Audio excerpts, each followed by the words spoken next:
ಕಾಂಗ್ರೆಸ್ನ ಮುಖಂಡರಾಗಿರುವಂತಹ ಶಾಮನೂರು ಶಿವಶಂಕರಪ್ಪನವರು ಕೊಟ್ಟಂತಹ ಅದೊಂದು ಹೇಳಿಕೆ ಈಗ ವ್ಯಾಪಕ ಚರ್ಚೆಗೆ ಗ್ರಾಸವಾಗ್ತಾ ಇದೆ. ಶಿವಮೊಗ್ಗದಲ್ಲಿ ರಾಘವೇಂದ್ರ ಅವರನ್ನ ಗೆಲ್ಲಿಸಿ ಅಂತೇಳಿ ಶಾಮನೂರು ಶಿವಶಂಕರಪ್ಪ ಅವರು ಕರೆ ಕೊಟ್ಟಿದ್ದಾರೆ. ಶಾಮನೂರು ಆಶೀರ್ವಾದ ಮಾಡಿರೋದು ಸಂತೋಷ ತಂದಿದೆ ಅಂತೇಳಿ BS ಯಡಿಯೂರಪ್ಪನವರು ಹೇಳಿದ್ದಾರೆ. ಮತ್ತೊಮ್ಮೆ ಬಿಜೆಪಿ ಸರ್ಕಾರ ಬರಬೇಕು ಅನ್ನುವ ಸಂದೇಶವನ್ನು ಕೊಟ್ಟಿದ್ದಾರೆ ಅಂತೇಳಿ CT ರವಿ ಅವರು ಹೇಳಿದ್ದಾರೆ.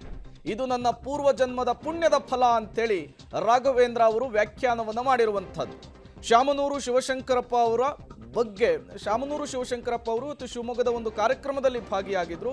ಈ ಸಂದರ್ಭದಲ್ಲಿ BY ರಾಘವೇಂದ್ರ ಅವರನ್ನ ಮತ್ತೊಮ್ಮೆ ಶಿವಮೊಗ್ಗದ ಸಂಸದರನ್ನಾಗಿ ಗೆಲ್ಲಿಸಬೇಕು ಅನ್ನುವ ಅರ್ಥದಲ್ಲಿ ಮಾತನಾಡಿದ್ರು. ಇದೇ ವಿಚಾರ ಈಗ ಸಹಜವಾಗಿಯೇ ವ್ಯಾಪಕ ಚರ್ಚೆಗೆ ಗ್ರಾಸವಾಗ್ತಾ ಇದೆ.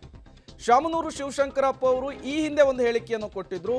ಕಾಂಗ್ರೆಸ್ನ ಆಡಳಿತದ ಸಂದರ್ಭದಲ್ಲಿ ನಮ್ಮ ಸಮುದಾಯದ ಅಧಿಕಾರಿಗಳಿಗೆ ತೊಂದರೆ ಆಗ್ತಾ ಇದೆ ಅನ್ನುವಂತಹ ಹೇಳಿಕೆ. ಅದಾದ ಮೇಲೆ ಈ ಹೇಳಿಕೆ ಈಗ ವ್ಯಾಪಕ ಚರ್ಚೆಗೆ ಗ್ರಾಸವಾಗ್ತಾ ಇದೆ. ಪಾರ್ಲಿಮೆಂಟ್ ಚುನಾವಣೆ ಮತ್ತೆ ರಾಘವೇಂದ್ರ ಅವರ ನಿಲ್ತಾರೆ ನಿಮ್ಮ ಪ್ರತಿನಿಧಿಯಾಗಿ. ಯಾರೋ BJP ಪಕ್ಷದಿಂದ ಟಿಕೆಟ್ ಏನು ಕೊಡೋದಿಲ್ಲ, ಮತ್ತೆ ಮಾಡೇ ಮಾಡ್ತಾರೆ. ಆವಾಗ ಕ್ಷೇತ್ರದ ಅಭಿವೃದ್ಧಿಗೆ ಎಷ್ಟು ಕೆಲಸ ಮಾಡಿದ್ದಾರೆ ಅದನ್ನು ಸಮತೂಕ ಮಾಡಿ ಅವರನ್ನು ಗೆಲ್ಲಿಸ್ತಕ್ಕಂಥ ಒಂದು ದೊಡ್ಡ ಕರ್ತವ್ಯ ನಿಮ್ಮದಾಗಿದೆ ಅಂತ ಹೇಳಿ ನಾನು ಹೇಳ್ತಾರೆ. ನಮ್ಮ ಸಮಾಜದ ಹಿರಿಯ ಮುಖಂಡರು ರಾಘವೇಂದ್ರ ಅವರು ಮಾಡಿರುವಂಥ ಕೆಲಸವನ್ನು ಮೆಚ್ಚಿ ಅವರನ್ನು ಮತ್ತೊಮ್ಮೆ ಪುನರಾಯ್ಕೆ ಮಾಡಬೇಕು ಅಂತ ಅವ್ರು ಹೇಳಿರುವಂಥದ್ದು ಬಹುಶಃ ಎಲ್ಲ ಕಾರ್ಯಕರ್ತರಿಗೆ, ನಮ್ಮ ಸಮಾಜ ಬಂಧುಗಳಿಗೆ ತುಂಬ ಸಂತೋಷ ಉಂಟು ಮಾಡಿದೆ. ಶಾಮನೂರು ಶಿವಶಂಕರಪ್ಪನಂಥ ಹಿರಿಯರು ಆಶೀರ್ವಾದ ಮಾಡಿರುವಂಥದ್ದು ನಮ್ಮೆಲ್ಲರಿಗೂ ಸಂತೋಷ ತಂದಿದೆ. ಅದಕ್ಕಾಗಿ ಅವ್ರಿಗೆ ಅಭಿನಂದನೆಯನ್ನು ಸಲ್ಲಿಸ್ತೀನಿ. ಶಿವಮೊಗ್ಗದಲ್ಲಿ ಸಂದೇಶ ಹೇಳಿದರು, ಒಳ್ಳೆ ಕೆಲಸ ಮಾಡಿರೋರನ್ನ ಗೆಲ್ಲಿಸಿ. ದೇಶದಲ್ಲೇ ಮೋದಿಯವರು ಒಳ್ಳೆ ಕೆಲಸ ಮಾಡಿದ್ದಾರೆ, ಮೋದಿಯವ್ರನ್ನ ಗೆಲ್ಲಿಸಿ. ಮೋದಿಯವರನ್ನ ಪ್ರಧಾನಿ ಮಾಡಬೇಕು ಅನ್ನೋ ಕಾಂಗ್ರೆಸ್ಸಿಗೆ ಓಟ್ ಹಾಕಿದ್ರೆ ಪ್ರಧಾನಿ ಆಗಕ್ಕಾಗತ್ತಾ? BJPಯ ಕಮಲದ ಹೂವಿನ ಗುರುತಿಗೆ ಓಟ್ ಹಾಕಿದರೆ ಮಾತ್ರ ಮೋದಿಯವರು ಪ್ರಧಾನಮಂತ್ರಿ ಆಗ್ತಾರೆ.